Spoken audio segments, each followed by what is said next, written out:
সেহরি খেতে হলে তাদেরকে অবশ্যই শক্তিশালী খাবারটাই খেতে হবে।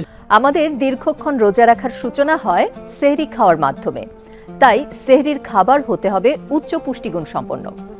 একজন হৃদরোগে আক্রান্ত ব্যক্তি সেহরিতে কি ধরনের খাবার খাবেন, কি কি নিয়ম মেনে চলবেন, চলুন জেনে আসি এ বিষয়ে বিশেষজ্ঞদের মতামত। যারা হৃদরোগের রোগী, সেই ক্ষেত্রে অবশ্যই তাদেরকে সেহরি খেতে হলে তাদেরকে অবশ্যই শক্তিশালী খাবারটাই খেতে হবে, যেহেতু তারা রোগী মানুষ, তাদেরকে অবশ্যই দুর্বলতা বেশি অ্যাটাক করবে। সেক্ষেত্রে তাদের সুষম খাদ্য, যেমন সুষম খাবারের মধ্যে তাকে অবশ্যই কার্বোহাইড্রেট খাবার খাবে, তবে অবশ্যই কম পরিমাণে খেতে হবে। যেমন তাদেরকে ওটস, তারপর লাল আটার রুটি, এরপর তাদেরকে প্রোটিনযুক্ত খাবার যেমন ডিমের সাদা অংশ এবং লো ফ্যাট দই, দুধ, এই ধরনের খাবার খেতে হবে এবং প্রচুর পরিমাণে পানি খেতে হবে। মাংস জাতীয় যেই খাবারে আপনার লো চর্বিযুক্ত অর্থাৎ কম চর্বিযুক্ত খাবারের যেটা মাংস আছে সেটা খেতে পারবে। সিদ্ধ মাছ, মাংস, এই ধরনের খাবার খেতে পারবেন। গরু মাংস খেতে চাইলে অবশ্যই সে ফ্যাট হিসেবে খেতে পারবেন, সেক্ষেত্রে 2 পিস গরু মাংস খেতে পারবেন বা 2 পিস মুরগি মাংস হিসেবে সে নিতে পারবেন।